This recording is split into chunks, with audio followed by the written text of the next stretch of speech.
Amigos de la calidad, bienvenidos a una nueva sesión, un nuevo webinar de ICL, Instituto para la Calidad en Laboratorio en Perú.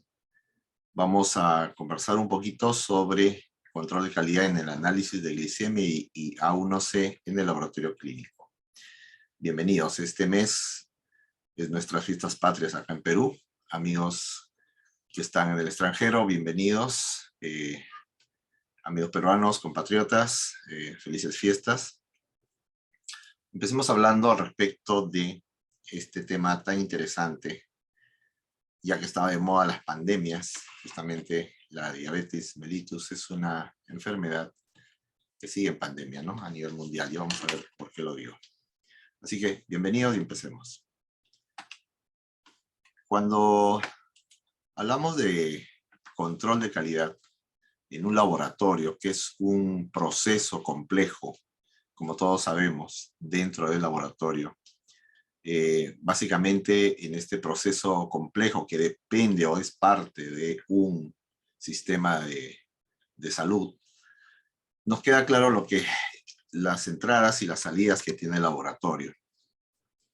Y antes de empezar a hablar de control de calidad, debemos recordar que suceden varias cosas en este laboratorio, en la parte misional, es decir, el deber ser, el objeto, ¿no?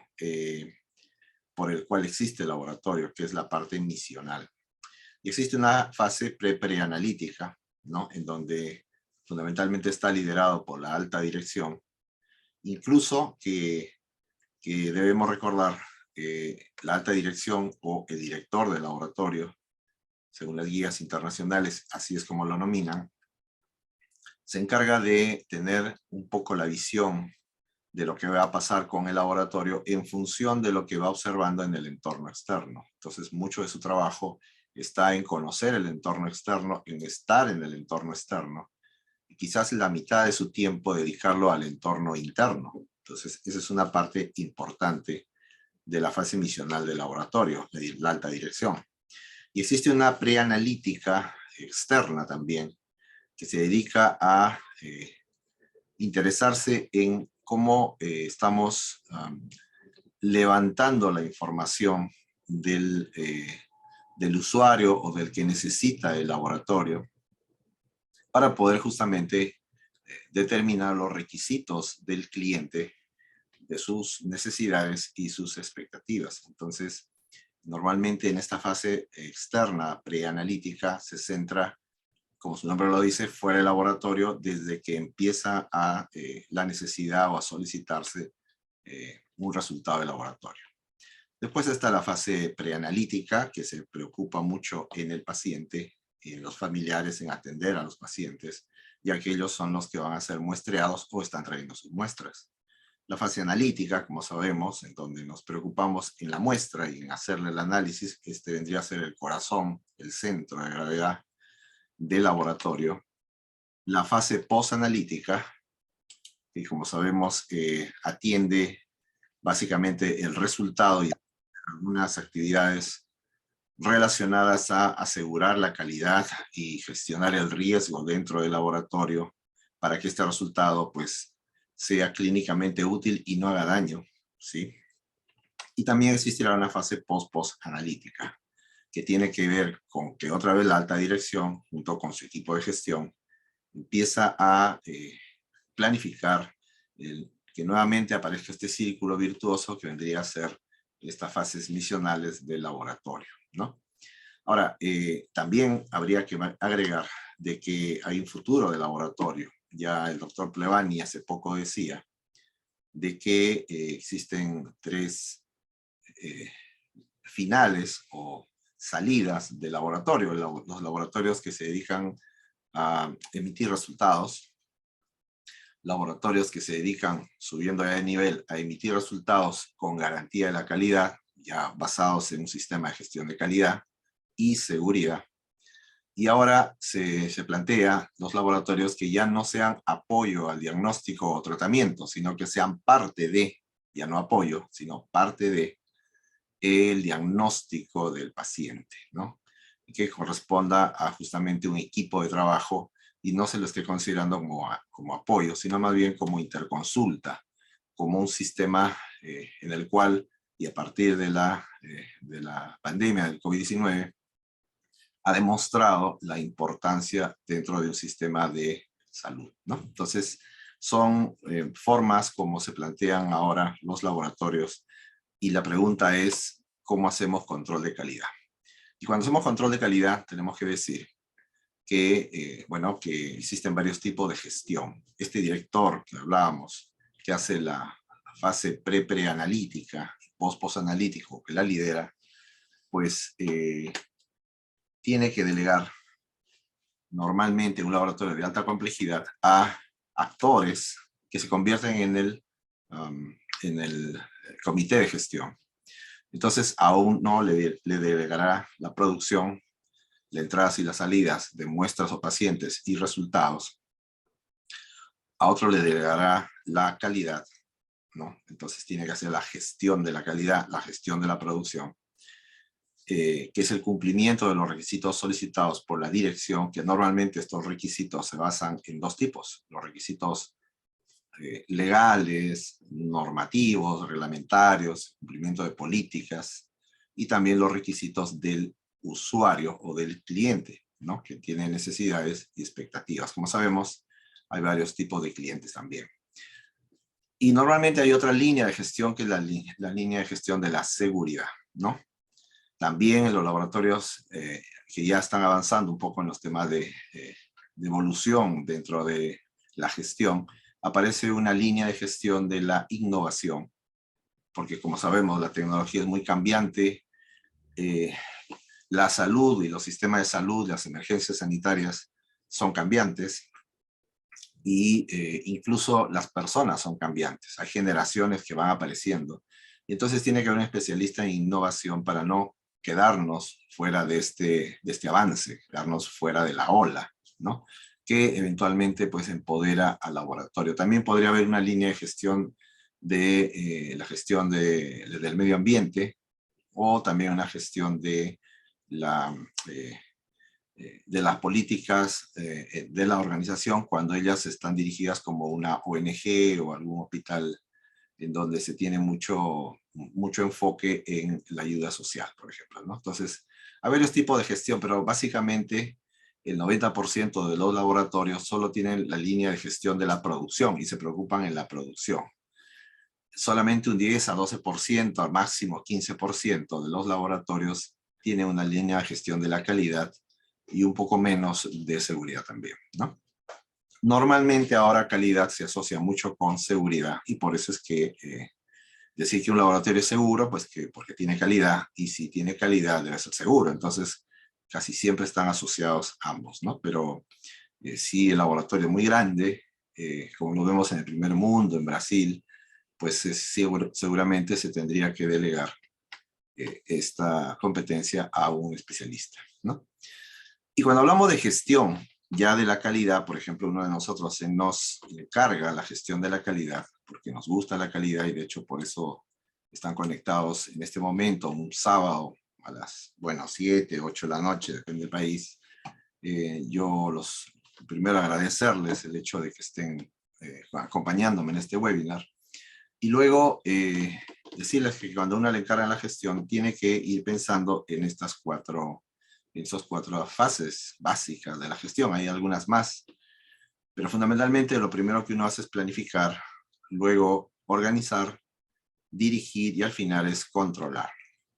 Ya lo hemos conversado antes, y justamente hoy día lo que nos toca es hablar de del control, ¿no? Hoy día vamos a hablar de control de la calidad, ¿no? Y nos han solicitado este tema, entonces hemos convenido hacer un primer alcance respecto del control de calidad. También conocemos de que el laboratorio tiene errores. Los errores son inherentes a los laboratorios de cualquier tipo, sean metrológicos, sea de cualquier tipo, por más sofisticados que sean, están sometidos al error. El error es inherente a los procedimientos o a lo que suceda dentro del laboratorio, Y sabemos que el error puede ser de dos tipos, el error aleatorio y el error sistemático, que está en rojo. Y que tenemos controles que permiten medir ese error, permiten gestionarlo, evitar que vuelva a suceder o minimizarlo a su mínima expresión para que no afecte los resultados. Es decir, los resultados siempre tienen un error.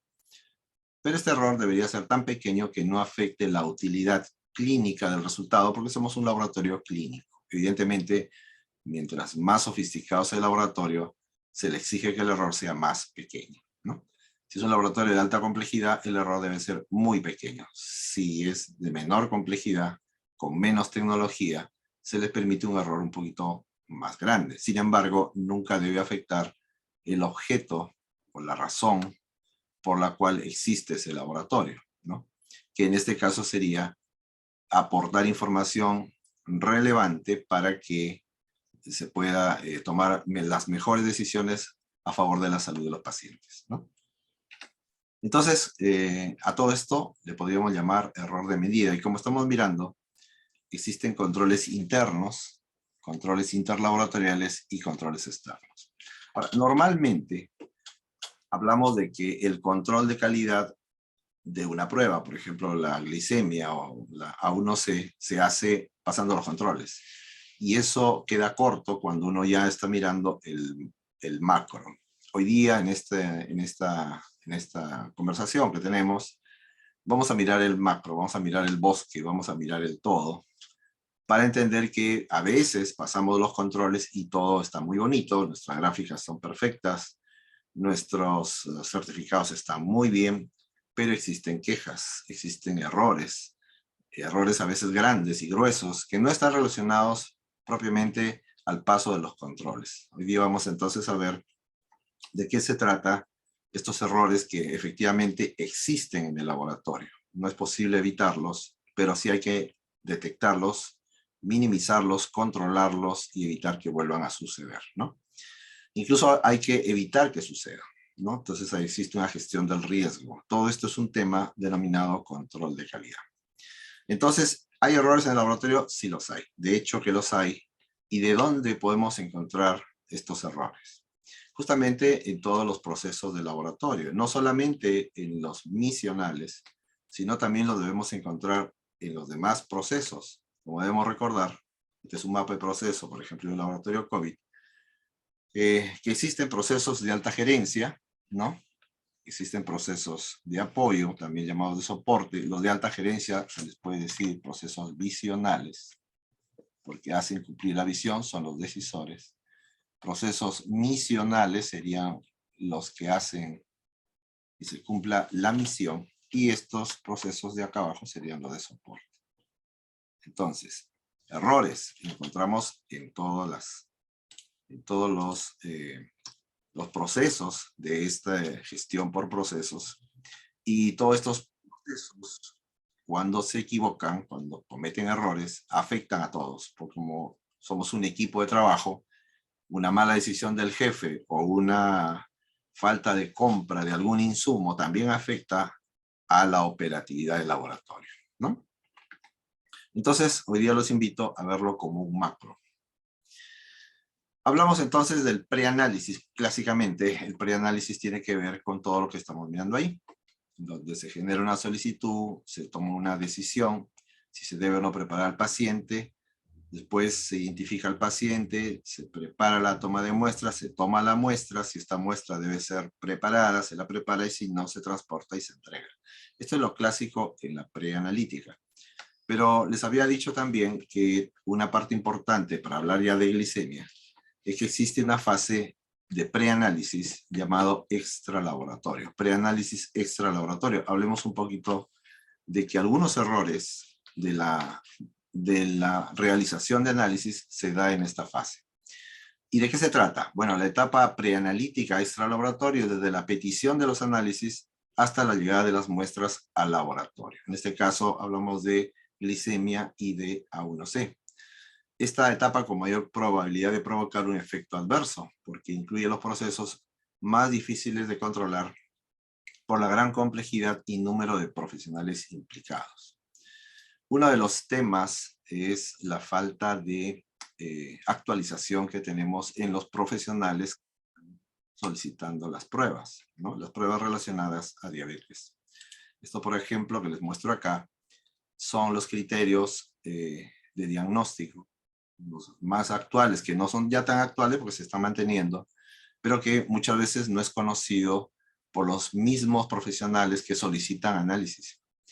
Entonces, a veces estos algoritmos en los cuales se solicita y se toma una decisión a partir de un resultado de laboratorio de que vuelva a hacerse la prueba en un ayuno más prolongado, siendo más estricto con la dieta, o pasemos a hacer una tolerancia, o usted ya no hay que hacer nada, usted tiene un diagnóstico de diabetes, o tiene un valor crítico.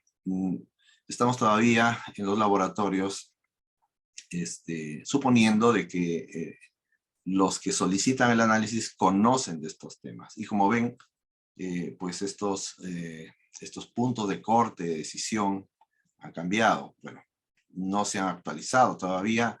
Se me hicieron estudios en la conferencia del doctor Luis Figueroa. Escuchaba que existía más de la mitad de los médicos en una encuesta de que no conocían los rangos para fijar, según el ADA, una prediabetes, ¿no? Entonces, no conocían el rango, no sabían que era hasta 126 miligramos, ¿no?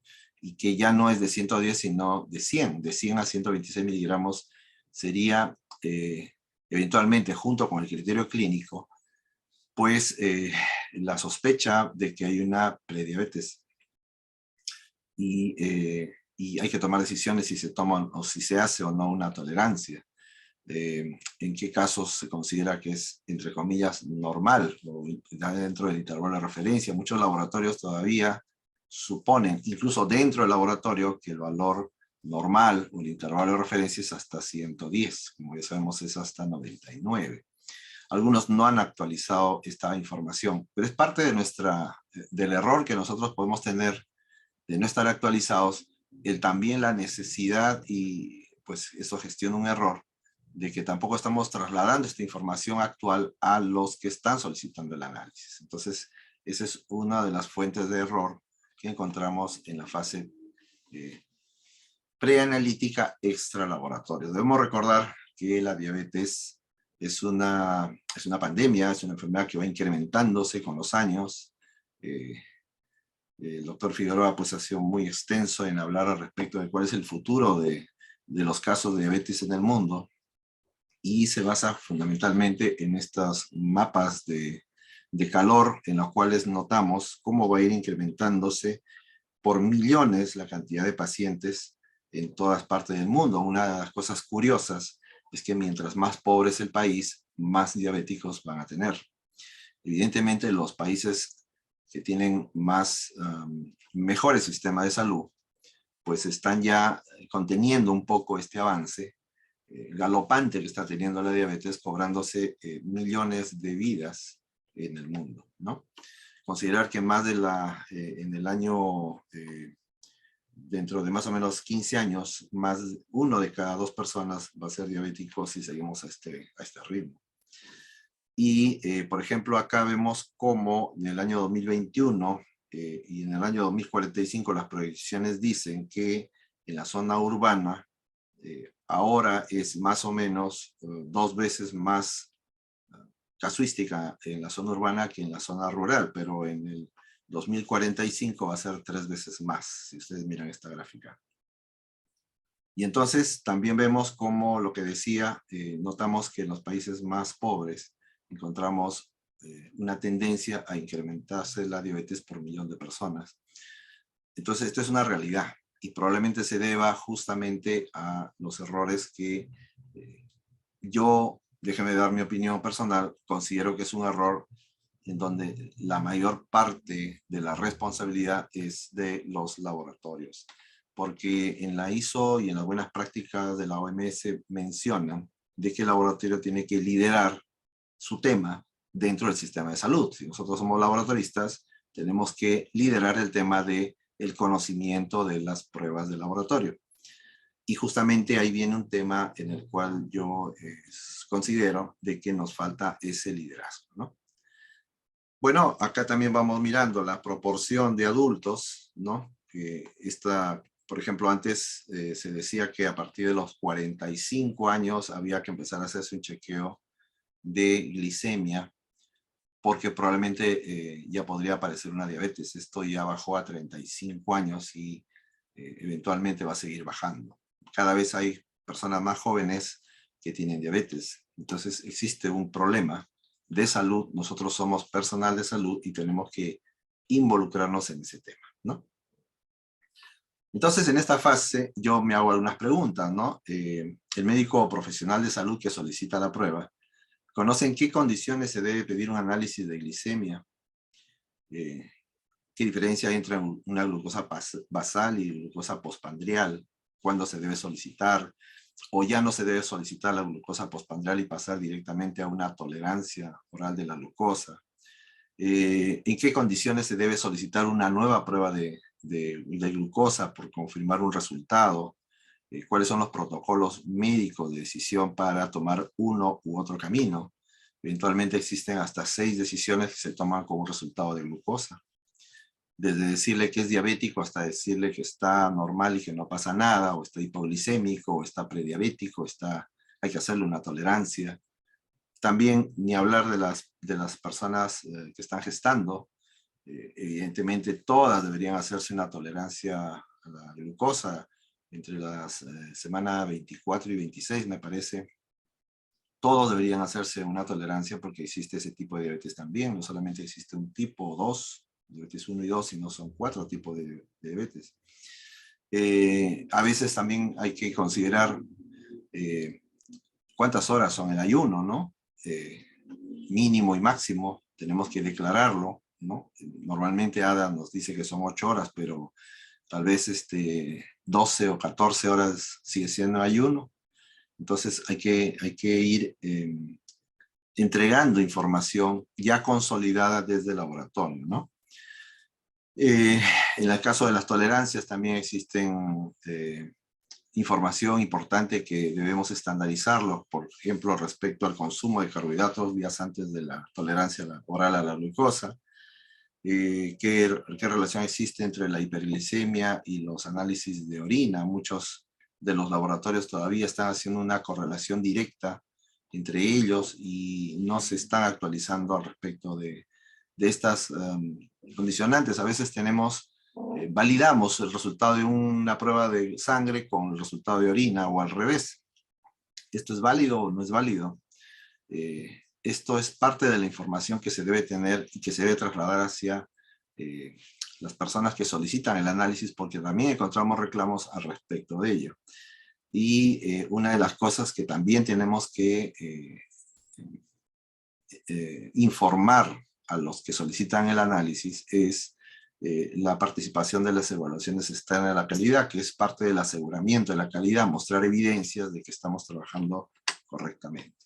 Cuando no mostramos esta información, cuando no trasladamos esta información al personal de salud que solicita el análisis, empiezan a haber errores de criterios, ¿no? De los criterios que se deben tomar en cuenta para solicitar un análisis.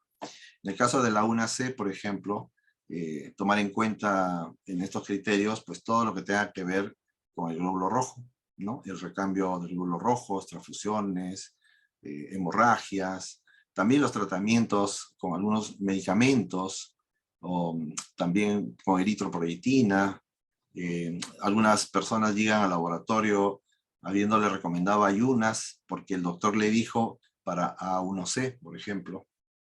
Entonces, sí, efectivamente, cuando vienen ellos mal informados, los pacientes, es justamente por falta de que no hemos tenido una buena comunicación, ¿no? La ISO 9001 nos menciona justamente eso, que tenemos que tener incluso hasta procedimientos para comunicar los servicios que estamos brindando. Y debemos concentrarnos justamente en esta fase de la preanalítica extralaboratorio, ¿no? Bueno, entonces, ahí encontramos una fuente de error. Debemos considerar, por ejemplo, de que tenemos que alcanzar actualizaciones respecto a los tipos de muestra, los valores de glicemia, la diferencia que hay entre hacer una glucosa en un glucómetro y de manera instrumental, cómo se hace la tolerancia a la glucosa contra la glucosa postprandial. No se debe hacer en algunas condiciones una tolerancia. En algunas, por encima de 126 miligramos ya no deberíamos hacer una tolerancia, tampoco en pacientes hospitalizados. Entonces, justamente cuando estamos empoderados del conocimiento, no solamente nos permite evitar estos errores de pacientes mal informados que nos llegan al laboratorio, sino también nos permite posicionarnos correctamente, ahora ayudados por la pandemia, como una parte del sistema del diagnóstico y de garantizar la salud del paciente, no como un apoyo, no como un apoyo al diagnóstico o al tratamiento, sino más bien como parte del sistema, como una pieza de este rompecabezas que entrega salud hacia el paciente, ¿no? Bien, entonces existe, como decía y sostengo, una etapa preanalítica extralaboratorio que hay que tomar en cuenta dentro del control de calidad. Cuando hacemos control de calidad hay que buscar indicadores, hay que registrar, hay que crear procedimientos de control de calidad preanalítica extralaboratorio que cubra estas condicionantes que se han puesto.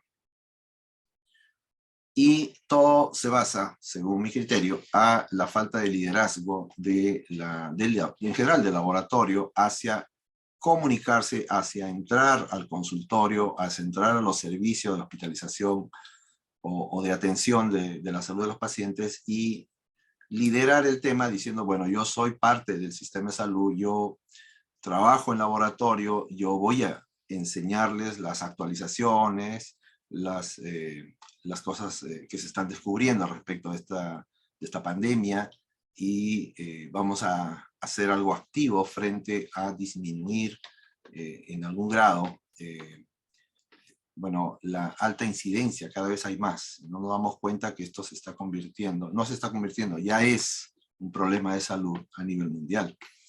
Y evidentemente los costos son altísimos respecto a esto, ¿no? Entonces, como decía acá, ¿cuál es nuestra responsabilidad para realizar hallazgos de prediabéticos en el laboratorio? Ese es el target, ¿no? Evitar de que los prediabéticos se vuelvan diabéticos en el corto tiempo. Igual van a llegar a ser diabéticos, pero hay que extender todo lo posible, detectando, encontrando a estos prediabéticos lo más antes posible, para que con algunas actividades que serían, bueno, existen como 11 actividades que deben hacer, ejercicio, bajar de peso, la dieta, etcétera, etcétera, evitemos de que lleguen a ser diabéticos en el máximo tiempo posible, ¿no? Debemos evitarlo, mejor dicho, que en el corto tiempo se vuelvan diabéticos, ¿no? Entonces, acá, sacado de la ISO 15189, dice: el director del laboratorio o sus designados, en este caso el dueño de proceso del preanalítico, debe proporcionar un liderazgo efectivo del servicio de laboratorio clínico. Ese liderazgo se debería demostrar frente en la fase preanalítica extralaboratorio en este grado de comunicación con justamente las personas que solicitan la prueba, ¿no? De hecho, no solamente con ellos, sino sería pues muy bonito de que cuando llegue un paciente pidiéndole una glucosa basal y que nosotros encontremos visualmente que existen condiciones, no solamente preguntarle si usted es o no diabético, sino si hay una respuesta negativa, no soy diabético, pero si lo veo en las condiciones de que tiene una cintura mayor de 1 metro, si le preguntamos si tiene una vida sedentaria, si vemos que pasa de los 35 años, y si le hacemos 2 o 3 preguntas muy sencillas, como por ejemplo, ¿tiene papá, hermanos o hijos diabéticos? Y tenemos el ABC, pues deberíamos hacer un poco más de promoción para detectar y encontrar a estos pacientes. Si vemos, por ejemplo, un paciente de este tipo que no le han pedido glucosa, pues animar al sistema para empezar a hacer glucosas basales con mayor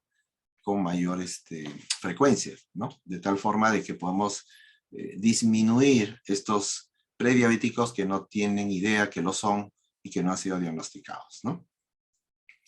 Bueno, luego entonces entramos a la etapa preanalítica intralaboratorio. Ya no estamos fuera del laboratorio, ya estamos dentro.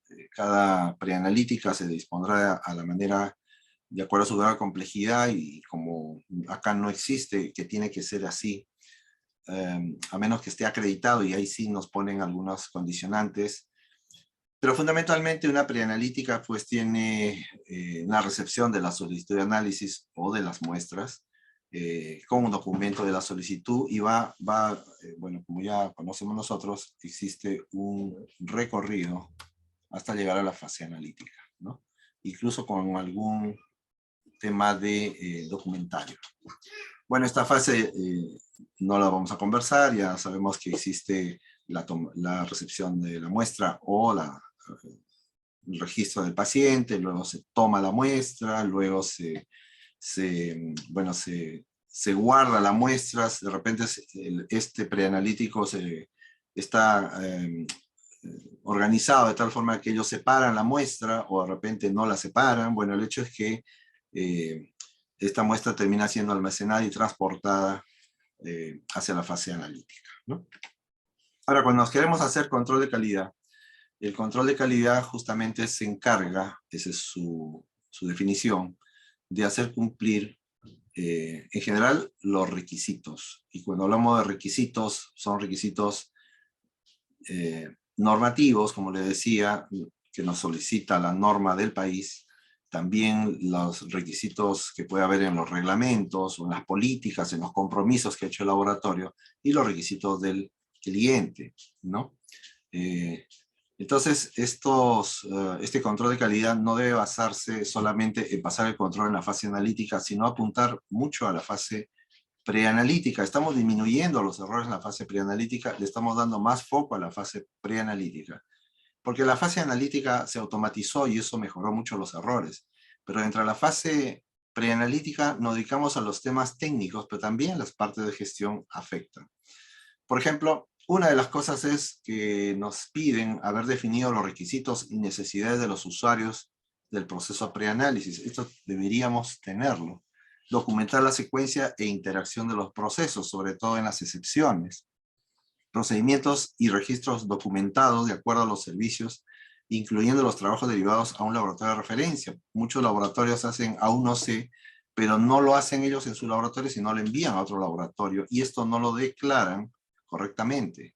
Entonces, esto podría generar una falta de incumplimiento a la norma. La norma dice, si usted lo va a mandar a otro laboratorio, envíelo, no hay problema, pero declárelo. No solamente al momento de tomar la muestra como parte de documentar el servicio que va a entregar, sino también en los resultados del laboratorio. Entonces, eso tenemos que hacerlo.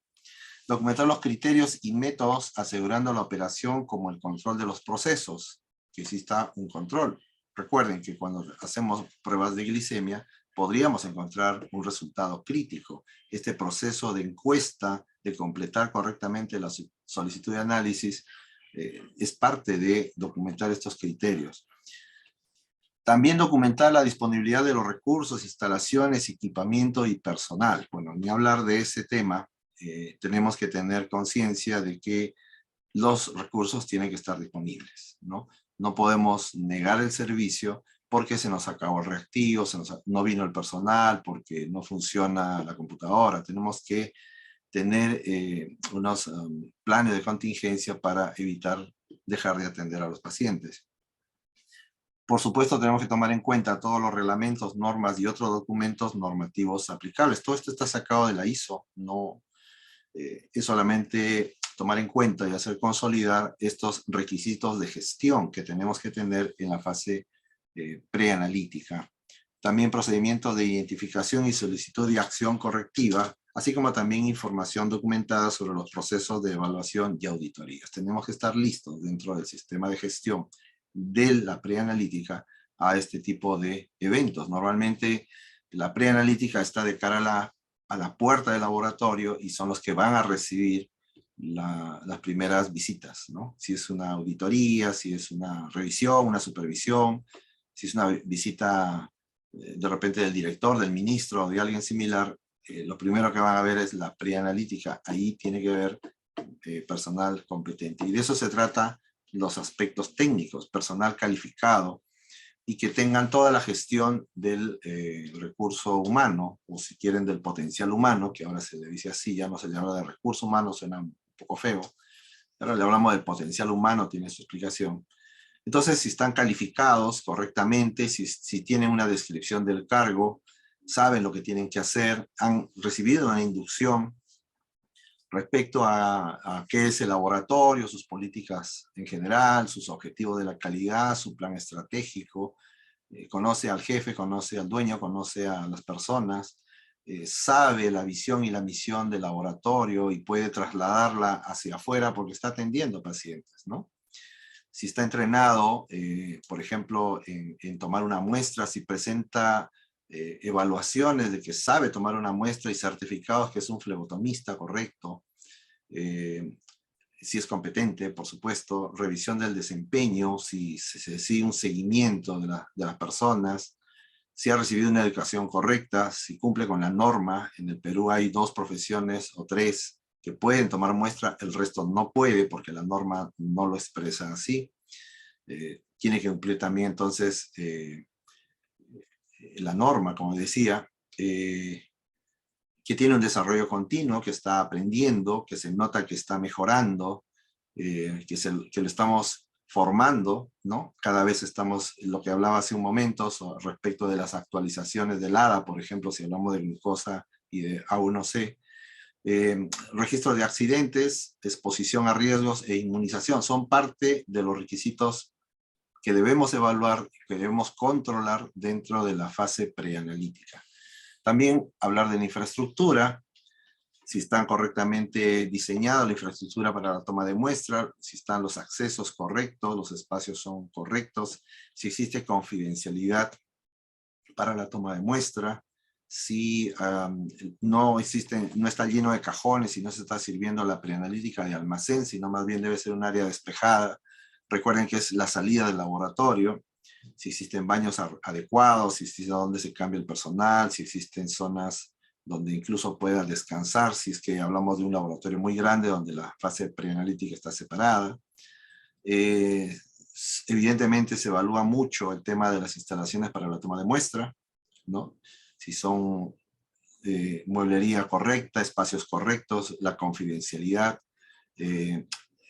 todo lo que tenga que ver con las instalaciones. Es más, hasta si existe un botón de pánico para los primeros auxilios, si el personal sabe de primeros auxilios, si sabe qué hacer si un paciente, por ejemplo, entra en shock diabético, y si se está dando mantenimiento correcto a las instalaciones para la toma de muestra, o en general de toda la preanalítica. Entonces, seguimos con el checklist y miren, todo esto es control de calidad, no solamente pasar un control. Entonces, a veces decimos, bueno, control de calidad y la fase preanalítica no existe para hacer una glicemia. Sí existe, porque tiene que ver todo esto que estamos conversando. Y cuando la 15.189 nos habla de equipos, nos está hablando también de equipos informáticos. Y justamente en la fase preanalítica, uno de los equipos que no puede dejar de funcionar es el equipo informático de atención al paciente. Si el equipo se malogra, pues tenemos una cola de 10 o 5 personas que se conviertan muy rápidamente en 20 y 30 personas. Entonces, tenemos que tener una gestión de equipos. Esto también está mencionado en todas las guías de la OMS, de la OPS, de las guías de la 15.189 y otras más, las del fabricante también. Tenemos que más saber informática. No es que no sabemos informática, que existe un informático y que venga a arreglarlo, porque somos responsables de los equipos. Tenemos que saber, por lo menos, actualizar el antivirus, conocer cómo se actualiza el software, conocer cómo funciona el LIS del laboratorio, cómo interactúa con el GIS del hospital y tener conocimientos básicos, por lo menos básicos, o mejor aún intermedios, al respecto de las conexiones de redes y de elementos de comunicación en la preanalítica. Todo eso está dentro de equipos. Tendrá que hacerse mantenimientos y también registro de accidentes, de incidentes adversos. Los consumibles, por supuesto, tiene que haber inventarios, instrucciones de uso, registro de uso e incluso inventario en el caso de que exista alguna necesidad, inventarios de emergencia. Si que, por ejemplo, no llegan los proveedores a entregarnos a tiempo, nosotros tenemos que tener un inventario de emergencia, un stock, mejor dicho, ¿no? Y haberlo calculado de acuerdo a nuestra producción. Y esta parte que es importante, la información para los pacientes. Nosotros, como preanalítico, tenemos que tener mucha información documentada para evitar tener flaquezas en la comunicación, que es uno de los elementos en donde más errores se dan, ¿no? Entonces, dentro de la norma nos piden que exista ubicación de laboratorio, que mostremos el portafolio de pruebas que tenemos, declarando las pruebas que no las hacemos nosotros, sino en el laboratorio de envío, instructivos de cómo llenar el petitorio en el consultorio, en donde estén llenando el petitorio, un instructivo, preparación del paciente, la dieta, las horas de ayuno, si debe o no tomar agua, si debe o no tomar la pastilla, etcétera, si se debe o no, todas las contingencias. Recuerden que existen algunos interferentes para la prueba de A1C y de glucosa que pues que deben evitarse por algunos días en algunos casos, algunos tratamientos con, por ejemplo, corticoides, para las pruebas de HIV, algunos medicamentos para HIV también afectan, incrementan la glucosa. Entonces, todo esto tiene que estar debidamente informado a través de documentos, información documentada, una página web, un papel, algo en el cual el paciente pueda leerlo y no solamente escuchar porque él va a decir que sí entiende y a veces nos comunicamos un poco mal o tal vez él es lento para escuchar.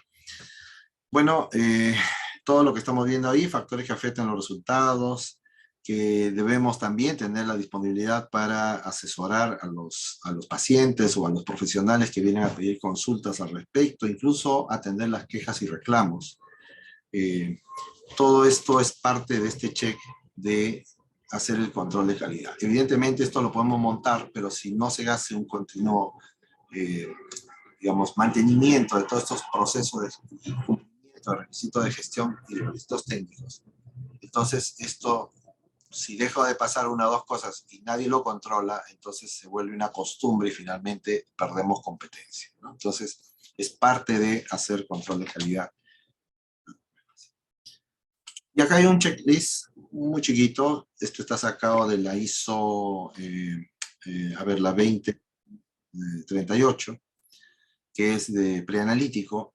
Y bueno, ahí lo saqué para que vean, instructivo para completar el formulario de solicitud de análisis, lo que les decía, procedimiento para el manejo de solicitud y de toma de muestra, por escrito y verbal, en rutina y emergencia, físico y electrónico, ¿sí? Procedimientos que describan información que se da y se obtiene de los pacientes. Tiene que haber registros del feedback, tiene que haber política y procedimientos para la identificación del paciente de rutina y de emergencia, políticas y procedimientos para la prevención y control de infecciones, consentimiento informado, preparación del paciente, registro de desviaciones, procedimiento para la extracción, etiquetado y manipulación de muestras. Recuerden que uno de los errores más comunes dentro de la preanalítica es justamente el rotulado, ¿no?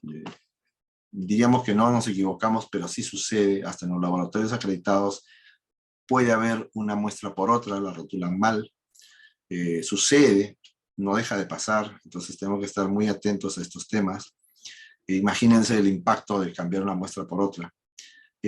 Procedimiento para las muestras que requieren un manejo especial para mantener la integridad de la muestra. Recuerden, por ejemplo, que la muestra para una glicemia o para una tolerancia, una glicemia simple, solo le piden glucosa o solo le piden tolerancia, hay que hacerlo con plasma, no hacerlo con suero en el tubo lila.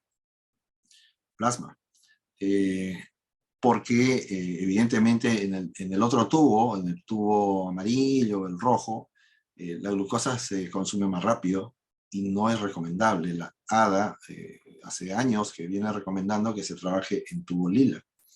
Recuerden también que se gasta del 5 al 10% por hora la glucosa, entonces ya no deberíamos tomarlos en estos tubos, incluso si es que va a pasar más de una hora que lo vamos a conservar, si vamos a tener que refrigerarlo o pasarlo inmediatamente al área analítica que le tiene que dar prioridad. Entonces quizás sería buena idea empezar a utilizar tubos plomos, ¿no?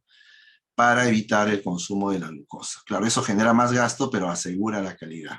Importante, cuando hacemos control de calidad, tenemos que ver los tiempos en los cuales fue tomada la muestra y fue procesada, porque a veces están en el borderline de los 126 miligramos y hace la diferencia entre que le haga o no una tolerancia, ¿no? Así que esté diagnosticado o que todavía sea un diabético o que sea un prediabético, por 4 o 5 miligramos de diferencia, que es más o menos el 10% de 100, o de 100 y pico, ya sería 10, 12 miligramos, peor aún. Entonces es importante esa parte, ¿no? Entonces, procedimiento para la muestra que requiere un manejo especial para mantener la integridad de la muestra, ahí está, ¿no? Antes y durante el proceso de transporte al laboratorio. Procedimiento para el embalaje y transporte de muestras que contemplen requisitos legales y reglamentarios, ¿sí? Puede pasar, en algunos casos, por accidente de tránsito, ¿no? También sucede que en las emergencias sabemos cómo la glucosa se dispara versus la actividad de la adrenalina. Entonces, mucho cuidado con este tema, que a veces determina el traslado del paciente de un lado, de un hospital al otro. Procedimientos para la recepción, evaluación, procesamiento y almacenamiento de las muestras y procedimientos para la preparación de muestras para su análisis. Algunos preanalíticos preparan la muestra, separan del coágulo, generan muestras secundarias. Entonces, si estamos haciendo control de calidad, nos toca chequear cada cierto tiempo que esto se esté cumpliendo. No solamente es instalarlo, sino controlarlo, ¿sí? Entonces, también acá aparece este tema, nuevamente lo digo, de liderazgo. El liderazgo tiene que ver con que la alta dirección haga lo que dice la norma, que dice que la alta dirección no, desde el 2015 ya no se permite delegar a un representante de la alta dirección que haga el trabajo del director. No, ahora se está pidiendo, desde el 2015 la ISO 9001, y en su actualización de la 15.189, que ya se acerca, que el director del laboratorio pues tome su papel de liderazgo, ¿no? Entonces acá dice: la revisión por la alta dirección en la preanalítica consiste en 13 elementos que tiene que revisar.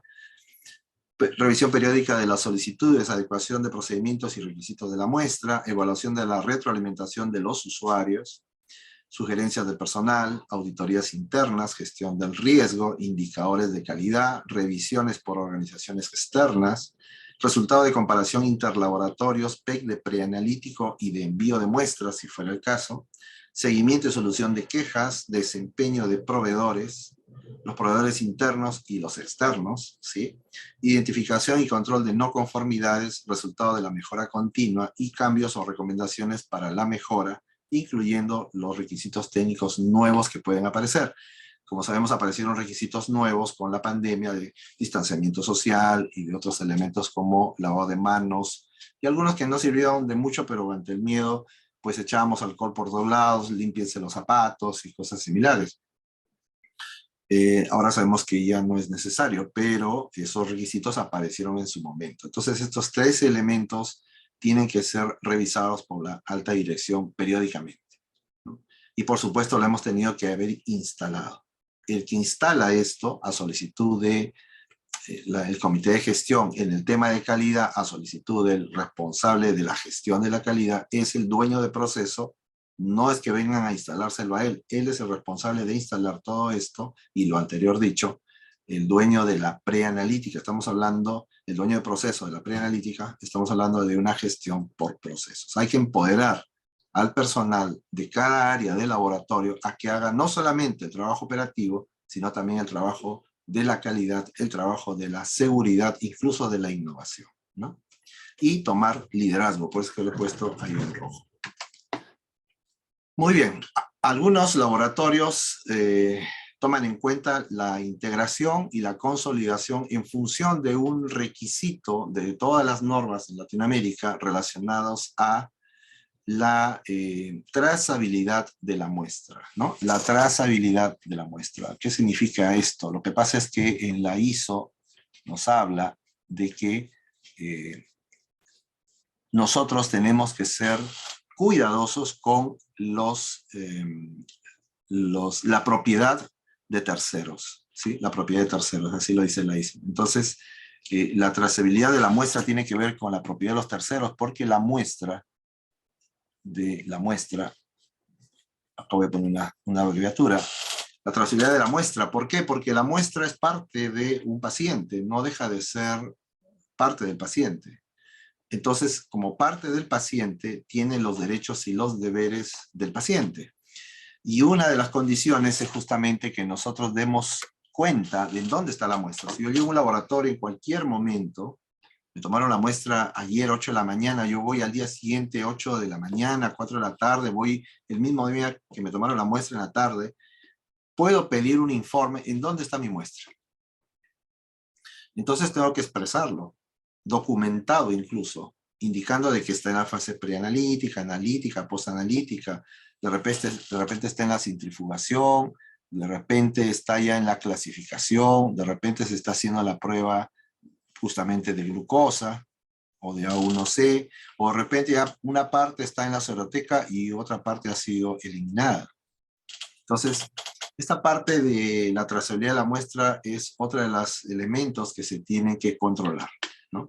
Siempre tenemos que tener cuidado de que tengamos trazabilidad de la muestra. Claro, en los laboratorios de alta complejidad, la muestra es rotulada con un código de barras y a medida que va pasando de un área a la otra, el código se va pistoleando para saber los tiempos y en qué fase está. Pero en los que no tienen este código de barras, o tienen el código de barras, pero tienen solo la pistola para poder pistolearlo una vez durante todo el proceso, no ayuda, porque nosotros tenemos que rendir cuentas sobre la trazabilidad de la muestra. Este es otro de los elementos que se controlan y que es parte del control de calidad. Ahora sí, entremos al control de calidad analítica, este control de calidad analítico clásico que nosotros manejamos. Veámoslo ahora como un analista puro, ¿no? Un analista que ve todos los condicionantes en donde pueda encontrar un error, ¿no? De hecho, está declarado. Yo he tomado estos mapas mentales del BIM, del Vocabulario Internacional de Metrología, y vamos a tratar de entenderlos un poquito. ¿En dónde puedo encontrar errores y qué debo tener en cuenta cuando establezco mi plan para hacer mi checklist, cuando establezco mi plan de la gestión de la calidad, cuando hago mis control de calidad, ¿no es cierto?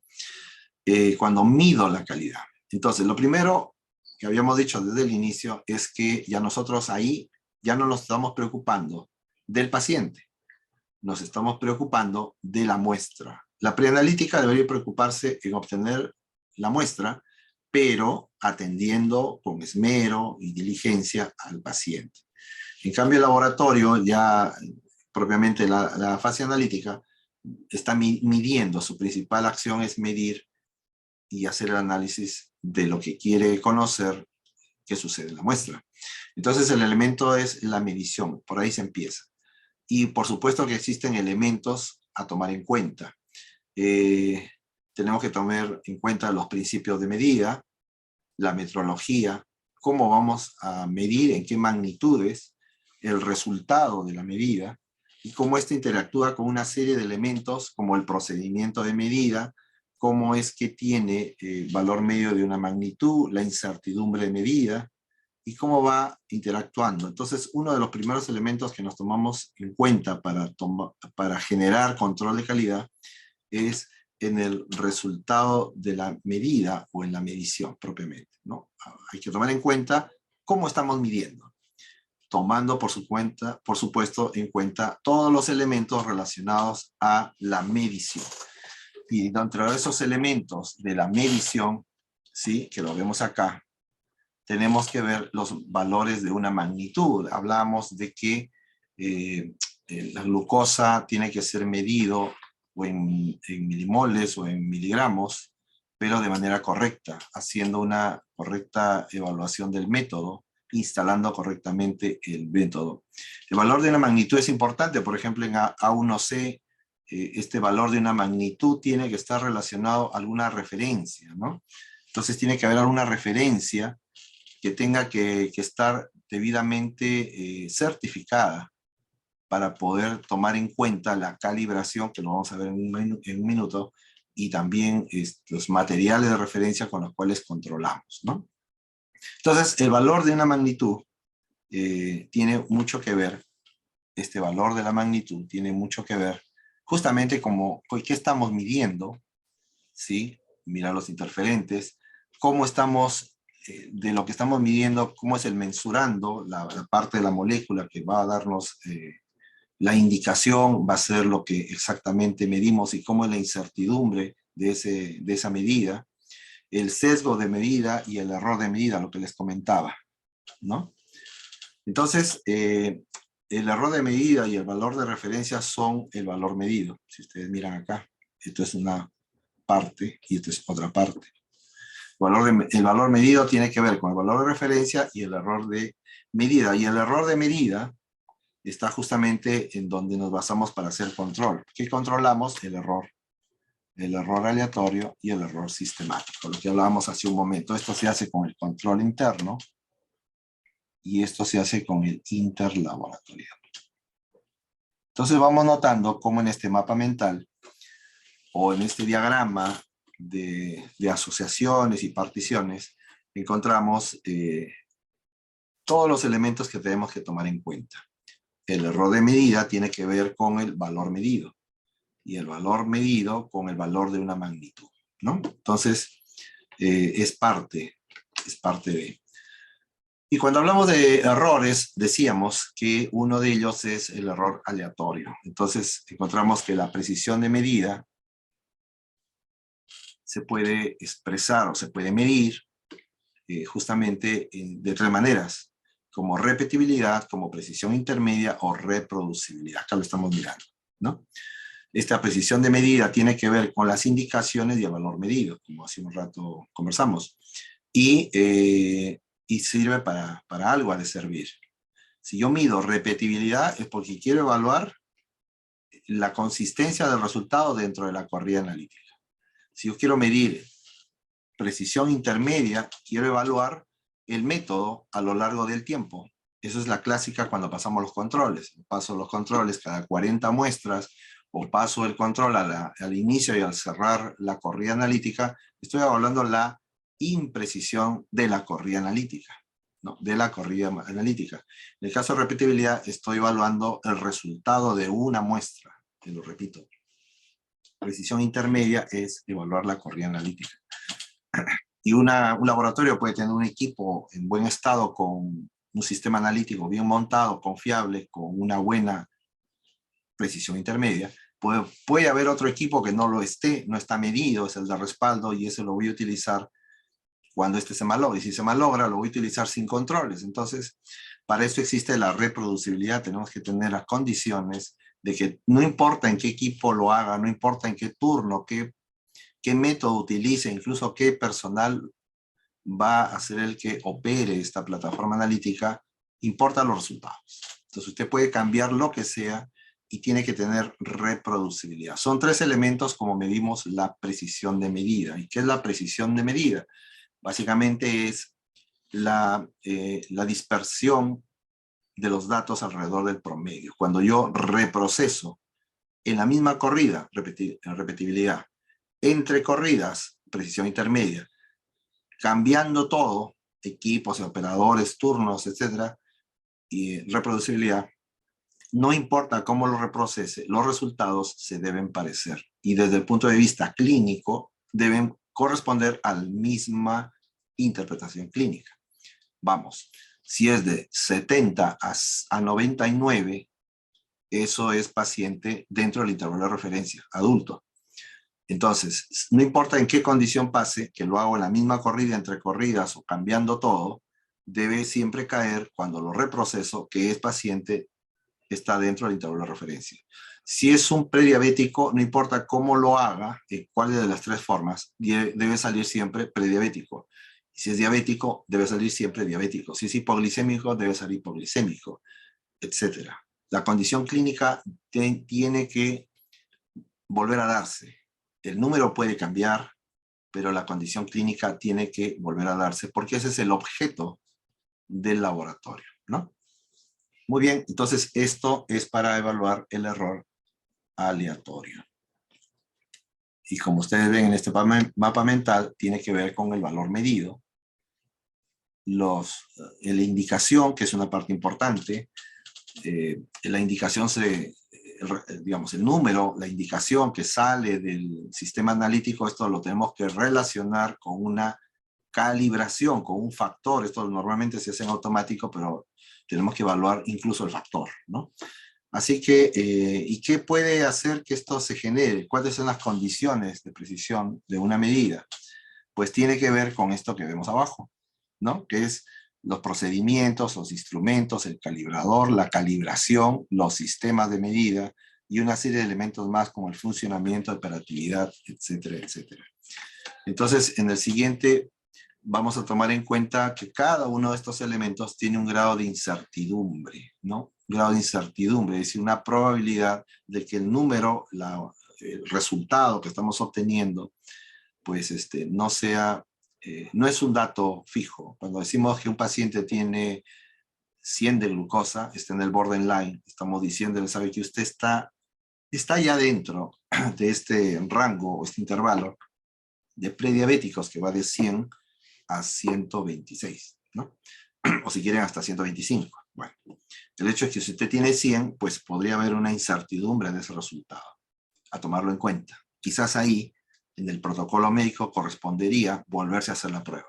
Vamos, venga usted mañana con un ayuno. Empezamos ya la parte clínica. ¿Qué comió usted? ¿A qué horas comió? Usted tiene está tomando algún medicamento, etcétera, etcétera. Bueno, cortemos el medicamento, mejoremos la dieta y usted regrese mañana. Si mañana regresa, podemos definir si es que se vuelve a repetir del 100 a 126 o menor a 100, que sería pues normal. Así que debemos tener en cuenta la incertidumbre de medida. Esta incertidumbre de medida que está acá en el centro, pues tiene que ver con una serie de sumas de incertidumbres, incertidumbres relativas, incertidumbre del objeto, que eventualmente nos dan una incertidumbre expandida. Para no marearnos acá, porque es bastante complejo, tenemos que tomar en cuenta la incertidumbre instrumental, la incertidumbre del objeto o del objetivo, ¿sí? La incertidumbre típica de la medida, ¿no? Que es combinada y bueno, algunos elementos más, y finalmente declarar la incertidumbre expandida, ¿no? Entonces, este es otro de los elementos que se tiene que controlar dentro del laboratorio. Como ven, no es solamente pasar el control, es evaluar todos estos componentes que intervienen en la medición.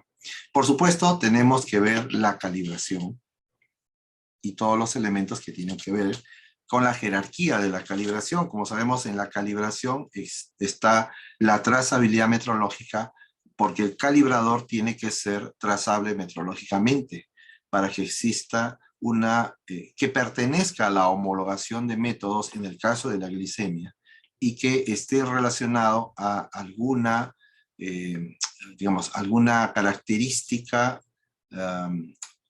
ante una ausencia de una trazabilidad metrológica total o completa o perfecta, si quieren. Entonces aparecen algunas certificaciones que de alguna manera agrupan a los métodos. Entonces tenemos, por ejemplo, la IFSC, ¿no? Que genera algunas certificaciones respecto a, digamos, estas agrupaciones de métodos en los cuales corresponden a estas características, ¿no?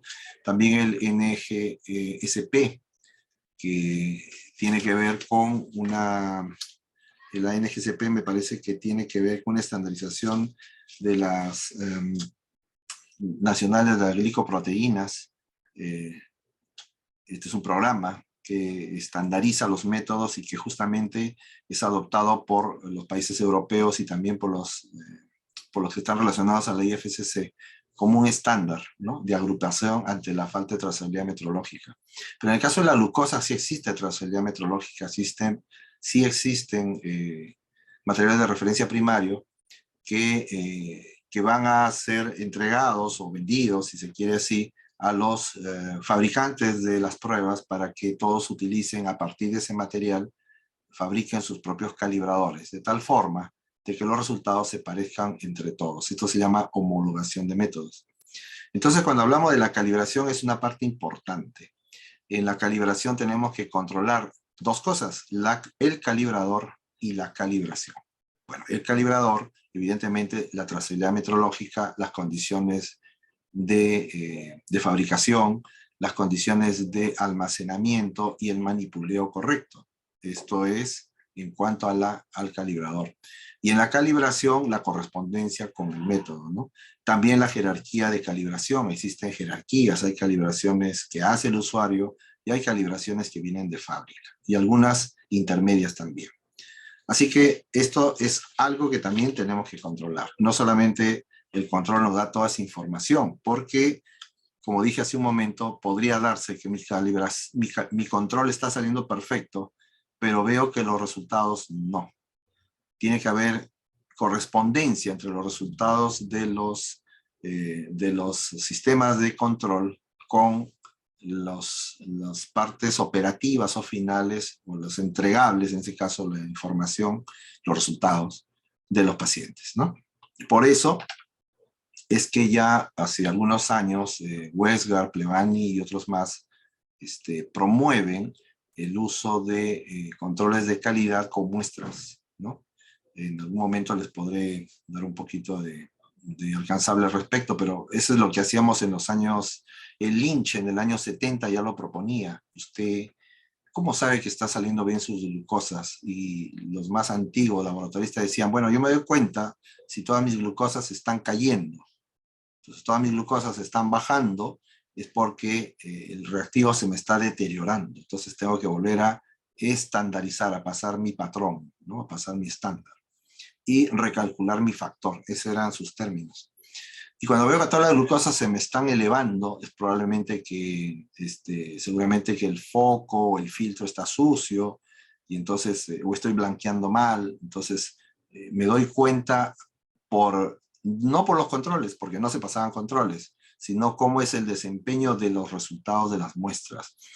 Y entonces nosotros, en esa época, yo hablo del año más o menos 81, lo que hacíamos era graficar la media de todos los resultados. Entonces, habían dos medias, la media de todos los resultados y la media de todos los resultados que salían dentro de lo que en ese momento le hablábamos, o le decíamos valor normal, ¿no? El valor normal de 70 a 110, todos esos valores, sácale el promedio y lo graficas en tu papel milimetrado.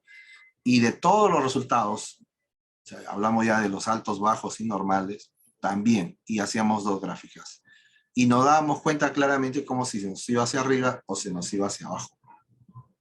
Y teníamos algunos conceptos de Shewhart, ¿no? Ya no hablábamos todavía de Westgard, en donde decíamos, bueno, si hay 3 puntos consecutivos, pero que eran 5 o 4, no recuerdo bien, esto ya es una tendencia y hay que corregir con el estándar, ¿no? Así eran esos términos. Bueno, esas épocas han vuelto. Y se está haciendo estudios, por supuesto, ya con fórmulas y con software para tomar en cuenta cómo es que el comportamiento de las muestras nos sirve de control de calidad. De hecho, ya existen algunos métodos, y dentro de ellos está la glucosa, que quieren reemplazar el control de calidad independiente, o mejor dicho, el dependiente, por estas metodologías, ¿no? Porque ha encontrado una falta de conmutabilidad de los controles. Bueno, eso es un tema largo, que lo podremos conversar otro día, pero estas son formas como podemos controlar lo que estamos hablando, ¿no? La calibración, por ejemplo, errores sistemáticos. Y bueno, para errores aleatorios no necesitas, puedes hacerlo con una muestra, y así lo hacíamos antes. Para medir el error aleatorio, agarramos una muestra cualquiera y la repetíamos varias veces, o le hacíamos precisión intermedia, o le hacíamos reproducibilidad, ¿no? Bueno, entonces hablábamos de que el patrón de medida es una parte importante. El patrón tiene que ver entonces con la trazabilidad metrológica, ¿no? Con en este caso con los patrones. Hay una jerarquía de patrones, pues, internacionales, nacionales, primarios, secundarios, de referencia, de trabajo, incluso patrón viajero. Estos son los materiales con los cuales nosotros nos basamos para decir que estamos dentro o fuera de control, ¿sí? Así que bueno, para hacerlo más fácil, esta diapositiva que siempre pongo, cuando yo quiero asegurar y controlar la calidad analítica, siempre debo pensar en estos 6 elementos. Primero, calificar el método, acopiándome de lo mejor que pueda, con estándares de calidad, con fichas técnicas donde declara y está firmado por el director, estos son los requisitos mínimos para los equipos, para los reactivos, los controles, calibradores, instrumental, etcétera, etcétera, incluso el personal. Luego de eso, verifico que funcionen todos bien, porque pueden ser muy buenos, pero no ser compatibles. Entonces hago una verificación, mirando a la validación del fabricante y haciendo una verificación. Verifico método, verifico la precisión, verifico la veracidad, verifico los intervalos de referencia, si tiene arrastre, los interferentes, verifico una serie de cosas, ¿no? Utilizo para eso lo que me diga el fabricante, y si no me dice, porque no tiene esas guías, pues paso a las guías del país, y si no hay, paso a las guías internacionales, pero tengo que verificar, ¿no? También planifico la calidad de acuerdo a eso, a esos resultados y a mis requisitos de calidad, planifico la calidad y empiezo a mirar la gestión del riesgo, dónde puede haber errores para evitar que suceda. Finalmente, empiezo ya a controlar probablemente con material de control interno para ver la precisión, interlaboratorial para ver la veracidad y control externo para asegurar la calidad y de paso darme cuenta de la exactitud del método. Pero de manera una vez al mes, ¿no? Entonces, todo esto nos da un aseguramiento y control de calidad en la fase analítica. Entonces, para resumir, tengo que evaluar la precisión con un control interno bien montado. No vamos a explicar control interno, solamente vamos a decir que hay que montar un control interno correcto y hacer informes periódicos. Tenemos que tener un control de calidad interlaboratorial para medir la veracidad y con eso darnos cuenta del sesgo. La imprecisión me hace ver justamente el error aleatorio, ¿no? Que se expresa en coeficiente de variación. La veracidad expresa las fallas en la calibración y entonces con eso puedo medir el sesgo. Tengo que medir el tiempo, eso se hace con un reloj tranquilamente, y porque los procesos tienen que ver por estas 3 cualidades que la OMS nos dice. Un método tiene que ser exacto, veraz y puntual, ¿sí? De nada sirve hacerlo bien si lo hago a destiempo. Eso no es hacerlo bien. Y evidentemente la exactitud, ¿no? La exactitud, que sería la suma de la precisión con la veracidad. Puedo calcular la exactitud y avalarlo a través de un documento que es el control externo con un certificado de desempeño, ¿no? Esto es un resumen de lo que es el control interno. Como siempre, primero se elige el requisito de calidad, se selecciona el material de control, que sea el más apropiado, evidentemente que sea conmutable, que sea estable, que sea una matriz humana, que tenga trazabilidad metrológica, etcétera, etcétera. Después mido el desempeño. Luego que mido el desempeño me doy cuenta cómo va saliendo mis resultados de imprecisión. Recuerden que estamos en control interno. Los filtro para saber el valor. Si hay aberrantes, los retiro. Estoy todavía en la fase en la cual le hago caso a lo que dice el fabricante en su intervalo de control, ¿sí? Y después de eso, pues empiezo ya con mis más de 20 puntos y filtrados, empiezo a graficar mis propios intervalos, mis propios rangos, mis límites de control, y empiezo a graficar y controlar. Después de eso, debería ya salir todo bien, entonces esto lo verifico con esto, si da o no da el método, o de repente cambio el requisito y empiezo a declarar que estoy siendo más permisible al error, o apunto a mejorar la precisión. Recuerden que para mejorar la precisión de un método o de un laboratorio o de la fase analítica en general, se tiene que estandarizar. Eso funciona siempre. La palabra clave para mejorar la imprecisión es estandarizar. Y para mejorar la veracidad o el error sistemático, es la calibración, ¿no? Bueno, al final 8 sería gestión de procesos, y ya corrijo los errores. Como ven, hay varios errores y finalmente formalizo el requisito y ya lo tengo un control interno formal, ¿no? Para eso entonces terminaría llegando a un informe mensual de control interno, que sería mostrar el requisito, En este caso estamos viendo la tabla de Rillivac. En este caso es un laboratorio que elige Rillivac. ¿Y por qué su control externo es Rillivac también? Es decir, es Alemania. Y establece, por ejemplo, que la glucosa tiene un error permisible del 15%, ¿no? Entonces, controla y muestra su desempeño de julio de este año, y vamos a buscar dónde está glucosa, está aquí. Y bueno, el error de glucosa, este 15%, recuerden, el requisito entre 4 es el coeficiente de variación, dependiendo de cómo han planificado la calidad, pero en este laboratorio es la cuarta parte, ¿sí? Porque su factor es 2. Mitad del requisito, la mitad de 15, la mitad para el control, para la aleatoriedad, para el error sistemático, y la mitad para el error aleatorio. Entonces, la mitad de 15 es 7.5. Y la mitad de 7.5, ¿sí? Vamos a hacerlo. A ver, yo ahorita estoy emocionado, no me acuerdo cuánto es la mitad de 7. Vamos a hacerlo, si me permiten. Si alguien me sopla, sería bueno. Y si no, yo lo calculo para no equivocarme y quedar mal. A ver, 15 entre 4 sería 3.75. Creo que acá lo decía, ¿no? Acá está, pues 3.75. Entonces, ellos han encontrado dentro de su coeficiente de variación que ya hicieron sus propias corridas de controles.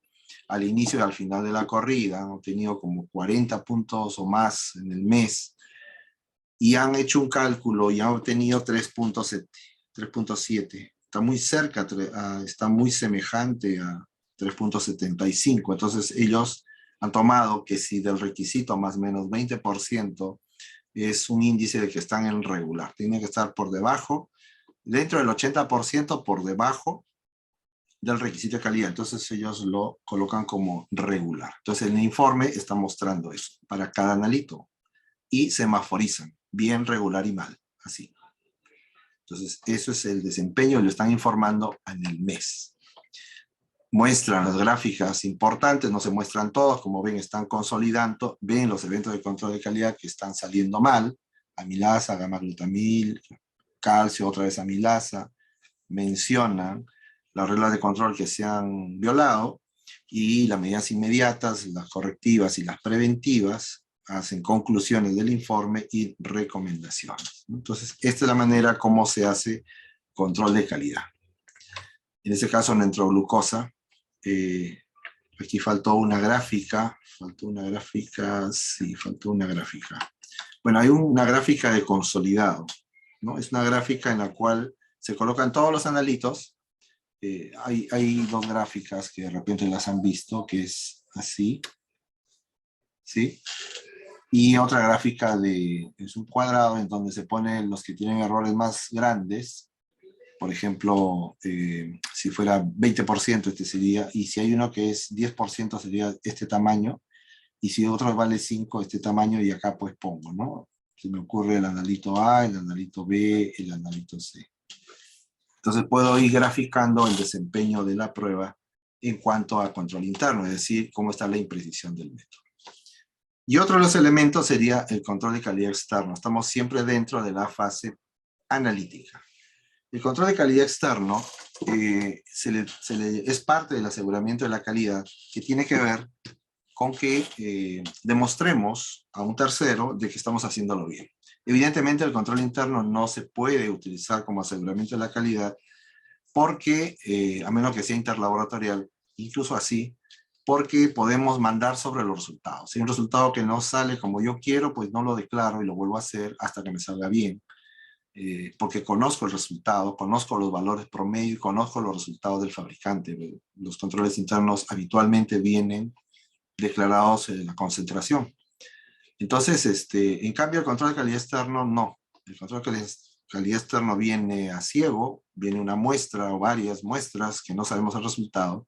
Y cuando sacamos el resultado, no sabemos si ese resultado está bien o mal, porque recién un tercero va a darme opinión comparando de alguna manera mi desempeño, ¿sí? Eso es el control de calidad externo. Existen varios modelos de cómo hacer un control de calidad externo. Los que les presento acá es un programa de evaluación externa de la calidad, justamente de este cliente, en el cual hemos borrado, por supuesto, su nombre, en el cual participa 30 de mayo, en este caso la participa, le enviaron una muestra en mayo, ellos responden al resultado, que en este caso el laboratorio respondió, a ver, ¿dónde está? Acá, 256.3 de glucosa, y los laboratorios respondieron en promedio, ¿cuántos fueron?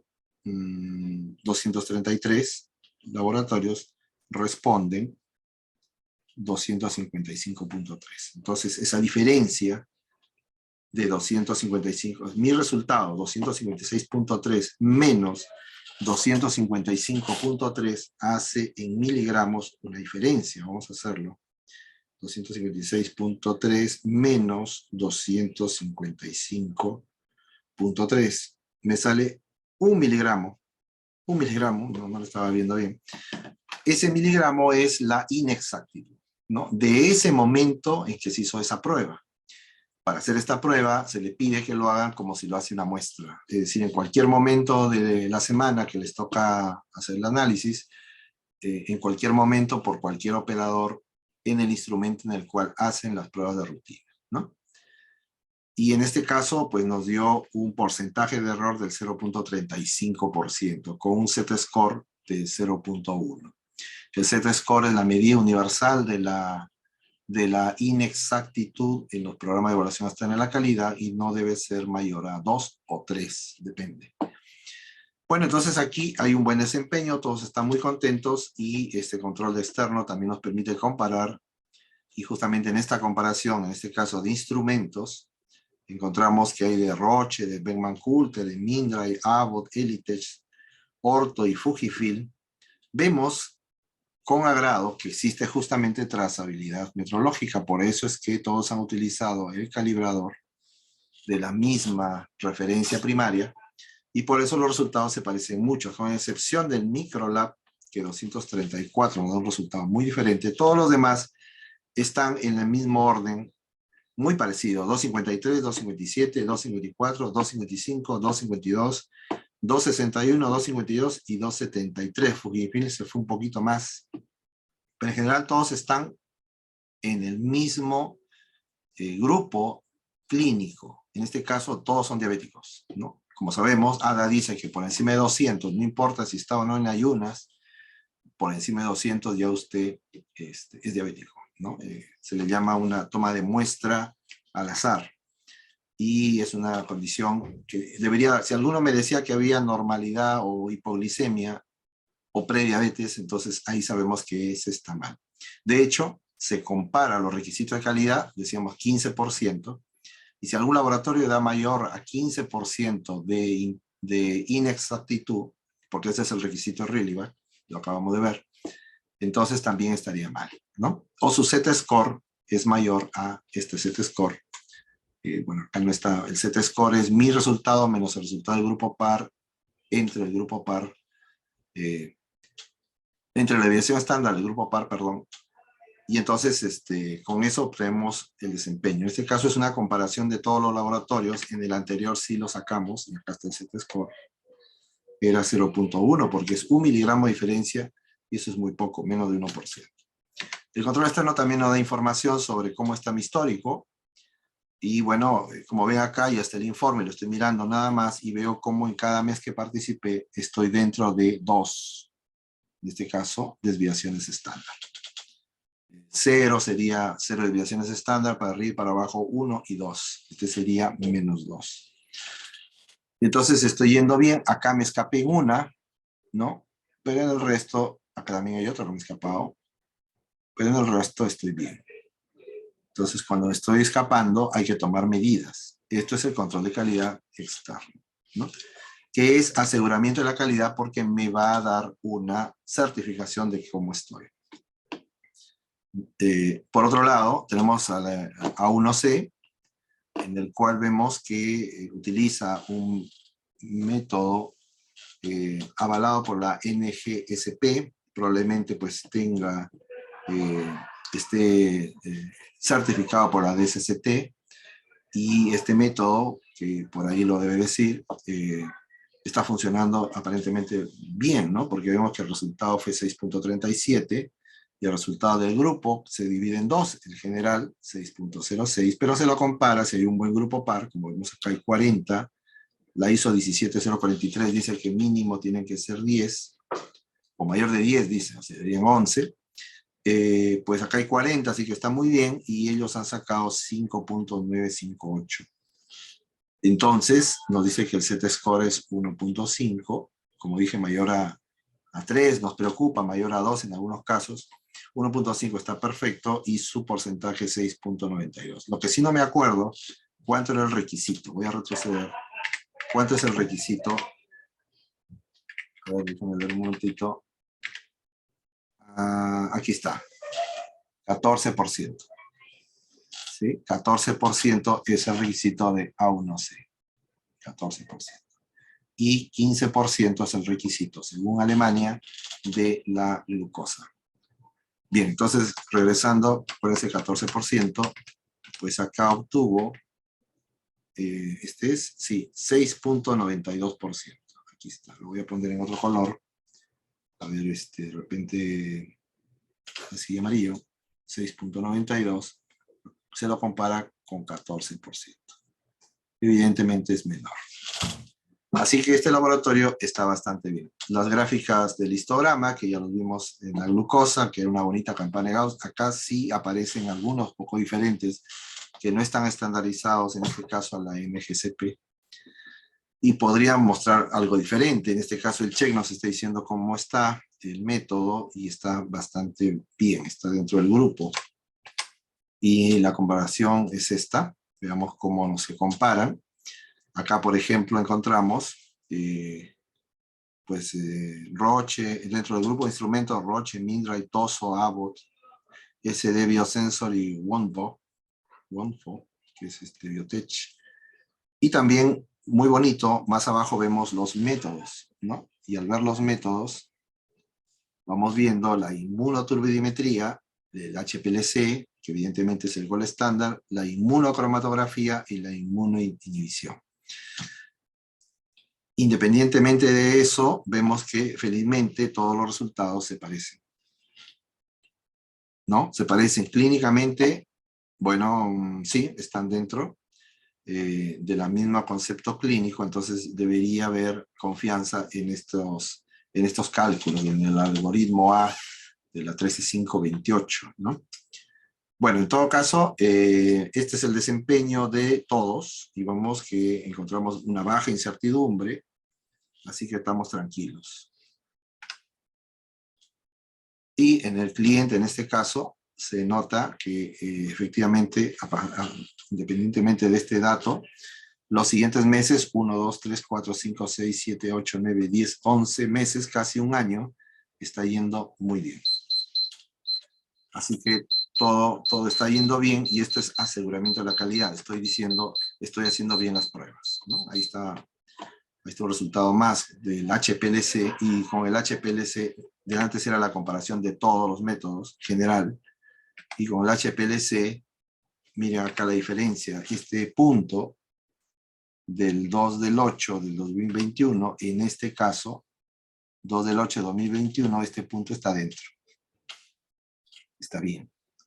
Cuando lo comparamos con HPLC nada más. En cambio, cuando lo comparamos con general, está fuera. El que vale es el del grupo par. Así que esto está ok en 12 puntos. Un año, ok. ¿Sí? Un año, ok. Entonces, eso da garantía de que este laboratorio está trabajando bien. ¿Sí? Y acá sí me hago la prueba de HPLC con confianza. El aseguramiento de la calidad genera confianza, porque hay un documento que certifica desde Alemania, en este caso, que la Sociedad Europea de Aseguramiento de la Calidad, que es el principal proveedor para la Comunidad Europea, está asegurando de que este laboratorio está trabajando bien, comparándolo con 40 laboratorios que utilizan su mismo método. Así que eso es aseguramiento de la calidad. Cosa contraria que sucede con el interno, que no lo podemos certificar por nadie porque es una cuestión interna, como el nombre lo dice. Y ahora sí, veamos control de calidad post-analítico. Acá también hay una parte interesante. ¿Cómo es que se hace control de calidad post-analítico? Bueno, cuando revisamos la 15.189, encontramos cosas que hace el post-analítico. Lo que vemos en gris es análisis realizados por laboratorios de derivación, servicios de consultoría y resolución de quejas, son cuestiones de gestión. Y lo que vemos en amarillo, esto de acá, es cosas técnicas, requisitos técnicos, aseguramiento de la calidad de los resultados, proceso de posanálisis, informe de resultados, emisión y gestión de la información. Si miran cada uno de ellos, van a ir notando de que en análisis realizados por la autoridad de derivación, tenemos que seleccionar y evaluar los resultados a los proveedores primero de los que nos van a hacer las pruebas que no vamos a hacer nosotros, y esos resultados deben ser entregados con una condición de calidad como requisitos. Debe haber servicio de consultoría, elección de los servicios, el portafolio, la promoción, lo que hablábamos de la comunicación y cómo mejorar esa comunicación de la preanalítica, pero efectivamente, si viene un médico a hacer una consulta, la preanalítica no la atiende, sino la atiende el posanalítico, en donde está un galeno normalmente que hace esta función, ¿no? Las consultas científicas, por supuesto, y también encontramos en la parte, digamos, técnica, que está en amarillo, pues el control de calidad. Tenemos que estamos en post-analítico, conocer los informes de control de calidad, no todas las gráficas, el informe consolidado, como lo vimos hace un momento, las comparaciones interlaboratoriales y los resultados comparables de los resultados que se parecen. Por ejemplo, glucosa con A1C tendría que tener cierta relación de acuerdo al paciente. Proceso de posanálisis, revisión de resultados, almacenamiento de muestras clínicas, informe de resultados, atributos del informe, contenido del informe, emisión de resultado, pues resultados. Informes automatizados que estén debidamente validados y las correcciones si cae el caso. Y gestión de la información del laboratorio, responsabilidades y gestión informática, por supuesto, tiene que haber gestión informática porque siendo el entregable del laboratorio la información, tenemos que ser muy informados en esta parte y asegurarnos de que esa información no se pierda. Todo esto hace la post-analítico. Y pues tenemos una buena cantidad de trabajo cuando hacemos control de calidad en la post-analítica porque hay que asegurar que todo esto se esté cumpliendo, ¿sí? Vienen todos los cheques puestos y si pues efectivamente eso lo tengo que hacer, los tengo que ir cumpliendo. Ahora, veamos. Porcentaje de error en la post-analítica sí los hay. No crean que no. Acá vemos algunos estudios que justamente Plevani y algunos más han hecho. Acá vemos a Plevani, es un médico italiano que lo admiramos muchos porque en Europa es uno de los líderes o gurús de la calidad, que felizmente nos visita con alguna frecuencia acá a Latinoamérica. Ahora en noviembre va a estar en Argentina. Y bueno, vemos que efectivamente el error en la fase analítica es menor, ¿no? Hablamos en todos los casos de menores valores que los que están a su costado, que serían la preanalítica y la posanalítica. Y aquí, y Plevani siempre promociona este tema, existe un error de la fase preanalítica extralaboratorio y una fase posanalítica extralaboratorio también. Así que ahí vamos viendo los resultados, encontramos pues 60, 40, 65 y 74 en el porcentaje de error en la fase preanalítica intralaboratorio, y en algunos casos, algunos estudian este tema, en alrededor del 15%, uno menos, corresponden a este error de la fase preanalítica extralaboratorio, lo que hablamos al inicio. Pero también encontramos que en la manera de interpretar los resultados, que sería la fase posanalítica extralaboratorio, también hay un porcentaje pequeño de error, como le dije. Escuchaba yo al doctor Figueroa hace unos meses que dio una conferencia que en alguna encuesta de algunos galenos, casi la mitad no habían sabido dar los criterios de desempeño, los criterios clínicos para interpretar los resultados de laboratorio en A1C y glucosa basal, porque no estaban actualizados simplemente, ¿no? Entonces es parte de los errores en los cuales debemos liderar y disminuirlos, por supuesto, tan rápido como podamos, ¿no? Nos va ganando la enfermedad, hace tiempo que estamos perdiendo la carrera y cada vez hay más diabéticos. por millón de personas, por 10.000 personas, una tasa, ¿no? Bueno, acá vemos los errores de la fase entonces posanalítica, vemos que hay diferentes opiniones, pero que existen errores también y hay que tomarlos en cuenta. ¿Y cómo los tomamos en cuenta? A través de indicadores, ¿no? En las guías y en todas las normas de todos los países nos piden indicadores para la fase preanalítica, analítica y posanalítica. Se me pasó en mencionarles de la pre y la analítica, tiene sus indicadores. Aquí vamos a mostrarles algunos de la posanalítica. Informes entregados fuera de tiempo, tiempo de respuesta tardía del potasio, del INR, ¿no? De recuento de glóbulos rojos, blancos, perdón, y troponina, son parte de estos indicadores. Estos indicadores van a darnos idea de cómo estamos trabajando en el laboratorio. Incluso se toma en cuenta en el postanalítico como un buen indicador cómo manejamos los valores críticos. Como sabemos, los valores críticos son valores que eventualmente, si es cierto, el paciente podría sufrir una pérdida de la vida. Y entonces hay que comunicarlo de manera excepcional por canales exclusivos, ¿no? Por canales, digamos, de una manera inmediata, pero el resultado tiene que estar verificado, y por otro lado entregarle a la persona correcta, ¿no? No se lo va a entregar y decirle, bueno, ahí está encima de la mesa y que venga por sus resultados si el paciente está en valor crítico hasta que se muere.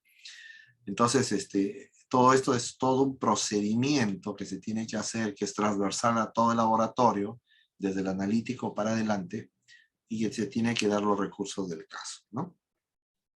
Así que la comunicación tiene que ver con este tema de valores críticos, existen algoritmos, y eso se tiene que controlar.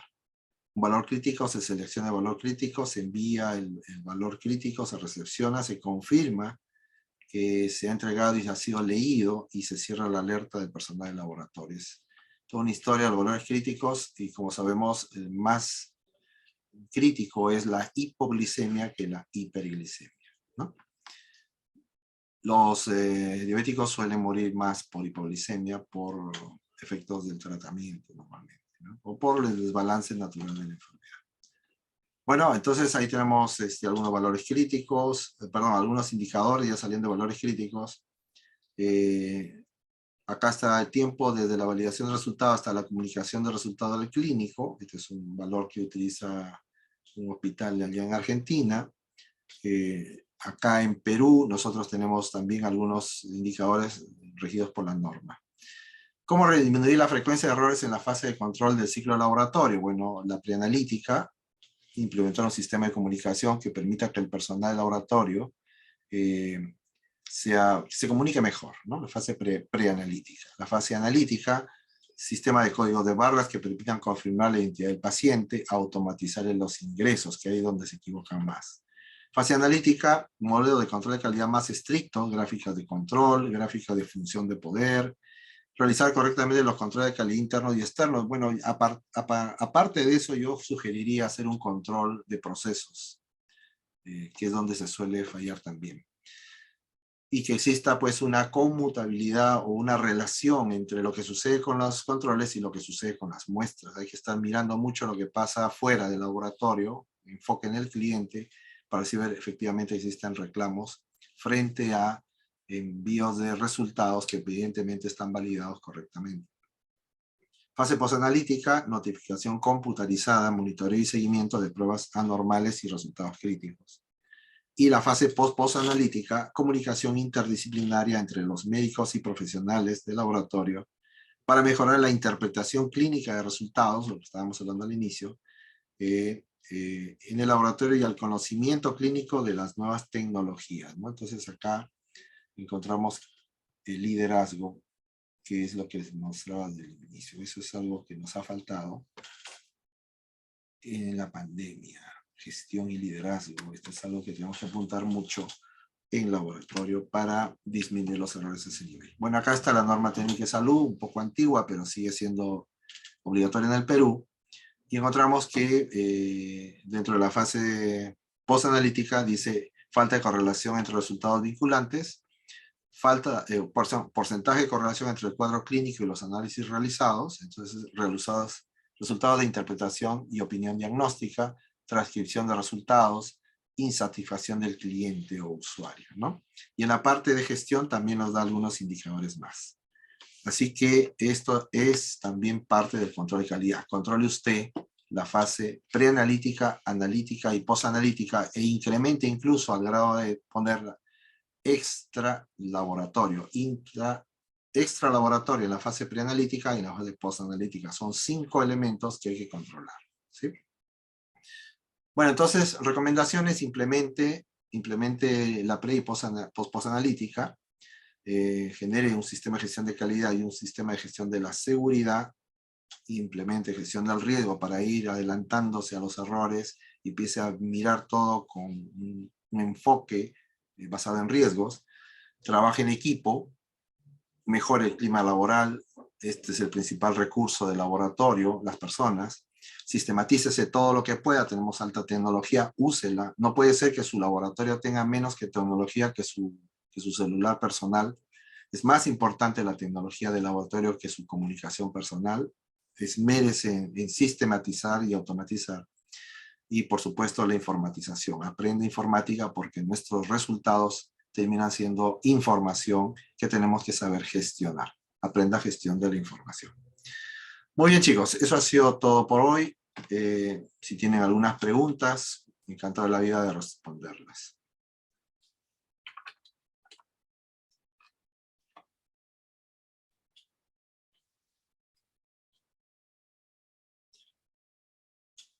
Bueno, tenemos en el Zoom a varias personas, déjenme ver.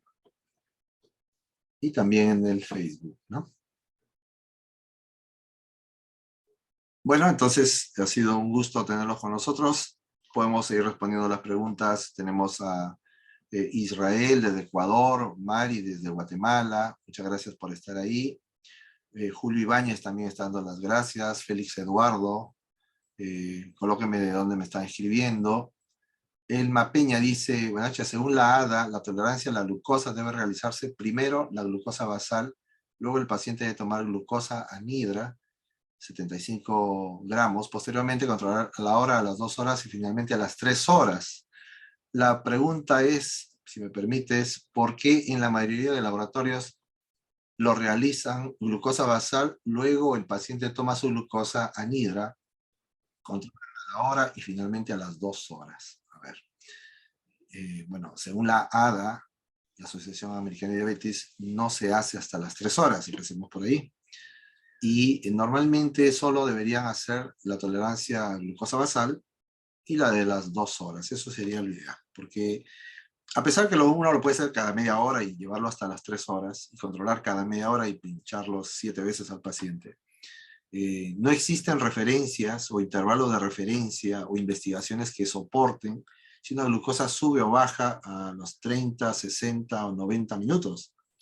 Evidentemente en algunos pacientes va a haber una curva linda, ¿no?, que sube y baja, en otros casos no sube y después empieza a subir misteriosamente a los 60 minutos y no a los 30, y en otros casos incluso baja y vuelve a subir.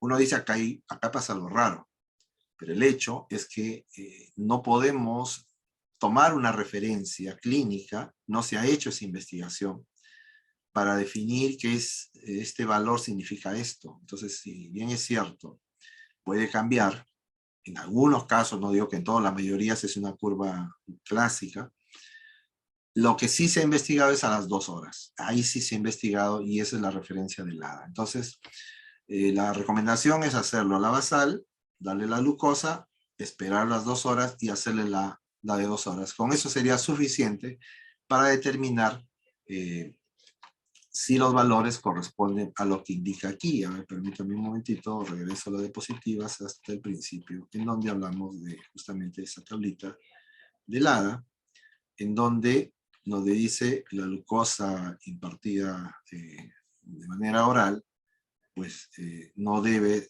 superar en general los 200 miligramos. Si más de 200 es su diabetes, de 140 a 200 miligramos, ¿no? Entonces, simplemente es eso, ¿sí? Y siempre habla de 2 horas. ¿Alguna pregunta más? Bueno, esa fue una pregunta de Elma Peña, Santa Cruz. Está Juana Julia, Ana Pérez, Vilma Antonieta Alarcón, amigos María Luisa Rojas Guamani, Daisy Herrera, AC Edu. La tolerancia se realiza hasta menos de 140. Ok, hasta menos de 140, está bien. Fabiola, buenas tardes. Elidia, Vilma, Malca, Nancy, Nina, Palomino, Checale, Nelly, Leticia Telles, Cielo Azul Reina, Olga Lidia. Muchas gracias, dice, gracias a ustedes por estar ahí. Elizabeth Juárez. El doctor Leverton Ortiz. Me honra que esté en la sala también. No sé si quiere participar en alguna experiencia en Chile, me imagino. La doctora Silvia desde Santa Cruz. Bienvenida, doctora. Junior, bueno, Jimena, Julie, Julio Ibáñez son varios que están ahí. Ya respondí las preguntas por allá. Y por acá me están dando las gracias acá en el Zoom. Bueno, chicos, entonces no les quiero quitar más tiempo. Muchas gracias por estar ahí. Si hacen alguna pregunta, con mucho gusto lo puedo contestar. Aquí Janet me pregunta, a ver, buenas noches, mi consulta es acerca si siempre la hemoglobina glicada debe estar relacionada a la glucosa. Buena pregunta, buena pregunta. Depende de la condición clínica. Recuerda que no es matemática, acá es clínica. Y sí, pues efectivamente existe dos criterios. Uno, cuando coinciden todos estamos bien, pero cuando no coinciden, por ejemplo, una está alta y la otra está normal, o al revés, quien tiene digamos, el gol estándar, el primer punto es la parte clínica, pero si hablamos ya de comparar los dos análisis, la glucosa basal es la que manda. ¿Sí? La glucosa basal es la que manda. ¿Por qué? Porque la hemoglobina glicosilada o hemoglobina glicada, yo les pediría que todos nos acostumbremos a hablar de A1C, que es la manera como el ADA solicita que se le denomine al mensurando, ¿sí? Si leen el BIN ya van a entender que diferente es analito a mensurando. El A1C tiene interferentes y está condicionado a la integridad y la población del glóbulo rojo. Así que sí he encontrado varias veces interferentes y algunas condiciones clínicas, como las hemoglobinopatías, bueno, también se han encontrado las hemorragias, las transfusiones, las inyecciones de eritropoyetina, los medicamentos que estimulan la serie roja y también los que modifican la glucosa a corto tiempo, el cortisol, los corticosteroides. Entonces existen varios elementos, algunos tratamientos, por ejemplo, del HIV también generan incremento de glucosa, también los medicamentos que tienen que ver con deficiencias o también las mismas deficiencias de glucosa 6-fosfato, ¿no? Entonces son varios, digamos, varios medicamentos, los inhibidores de proteasa, varios medicamentos que afectan a la hemoglobina glicosilada. Entonces, siempre la prioridad en cuanto a creerle o la confianza va sobre la glucosa basal.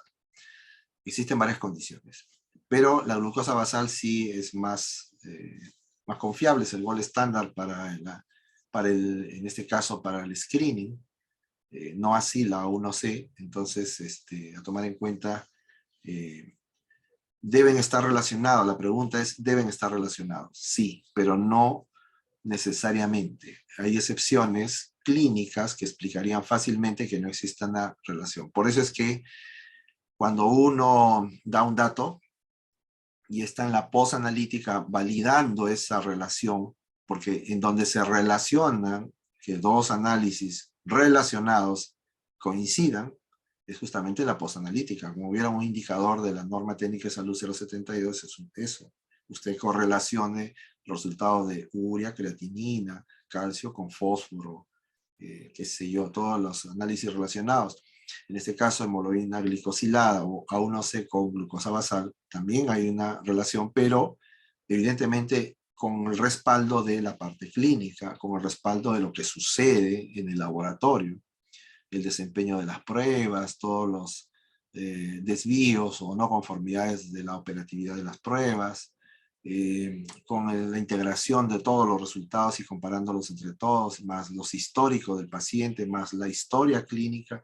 Con eso puedo definir si es que estoy en buen camino y aseguro que ese resultado se valida y sale, se emite, o si lo voy a revisar. Entonces, es una respuesta de ese tipo. Normalmente sí existe relación, pero cuando no existe, uno le cree más a la glucosa y empieza a buscar relacionarlo ya con otros condicionantes. Como somos laboratorio clínico, este condicionante sería lo clínico, ¿sí? Muy bien. Entonces, con eso sería todo por hoy. Voy a descartar acá. Si tienen alguna otra pregunta, con mucho gusto. Muchas gracias, dice la doctora Janet. Gracias por estar ahí y ya nos estaremos, está apagada la cámara, ya nos estaremos viendo en otra sesión de webinar en ICL. Que tengan un buen fin de semana y felices fiestas patrias de lo poquito que nos queda. Hasta pronto.